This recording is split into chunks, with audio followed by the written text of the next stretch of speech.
का अधिनियम आहे त्याच्या अंतर्गत असे प्रकारचे निर्णय जर स्थानिक पातळीवर स्थानिक स्वराज्य संस्थेला योग्य वाटत असेल तर तसे निर्णय घेता येऊ शकेल. त्या आधारे आपली महानगरपालिकांनी 1988 ला एक ठराव पास केला होता आणि त्या ठरावामध्ये या प्रकारची बंदी घालण्यात येईल असा एक ठराव पारित झाला होता आणि तेव्हापासून आपण महानगरपालिका मार्फत या प्रकारची बंदी त्या दिवशी म्हणजे असं ऑर्डर्स आपण काढत आलेलो आहोत. सर्वप्रथम एक स्पष्टीकरण हे देऊ इच्छितो की नव्याने कल्याण डोंबिवली महानगरपालिकेने असं कुठलाही नव्याने असा काही निर्णय नाही घेतलेला आहे. हे वर्षानुवर्ष निर्णय हे घेण्यात आलेला आहे आणि त्याच पद्धतीने एक रुटीन प्रमाणे यावर्षी पण हे निर्णय काढण्यात आला. त्याचबरोबर एक गोष्टी आपल्याला लक्षात आणून देऊ इच्छितो की हे जे बंदी असते ऑर्डर प्रमाणे ते जे कत्तलखाने आहेत आणि अधिकृत विक्रेता आहेत म्हणजे जे आपले मीट शॉप्स आणि मटन शॉप्स असतात त्यांच्याकरिता आहे.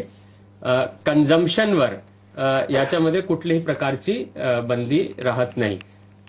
काही माध्यमातून असा एक गैरसमज होत आहेत की आपण त्याला म्हणजे कन्झ्युम करू शकत नाही, तर तसा नाही आहे. कन्झम्पशनला कुठल्याही प्रकारची बंदी आपण करत नाही आहे आणि या प्रकारच्या ऑर्डर्स उपायुक्त स्तरावरून दरवर्षी काढण्यात येतात आणि त्याच धर्तीवर यावर्षी पण काढण्यात आलेला आहे.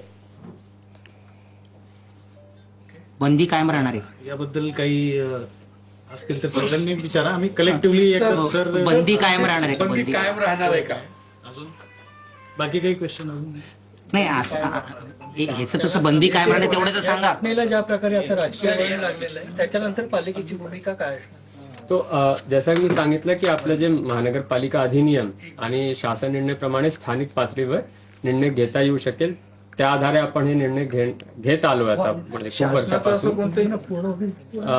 त्याप्रमाणे त्याच्यामध्ये स्थानिक पातळीवर जर आपल्याला काही निवेदन किंवा काही प्राप्त झाले तर त्याला त्याच्यावर विचार विनिमय करून जर काही निर्णय घ्यायचे असेल तर ते घेता येऊ शकेल. राज्य शासनाकडे या संदर्भात आपण काही मागितलंय का, म्हणजे ह्याच्यावरती अभिप्राय राज्य शासनाकडे मागितला गेला आहे त्या पालिकेकडून? नाही, जसं मी सांगितलं की राज्य शासनाचा शासन निर्णय आहे की स्थानिक पातळीवर निर्णय घेण्यात यावा.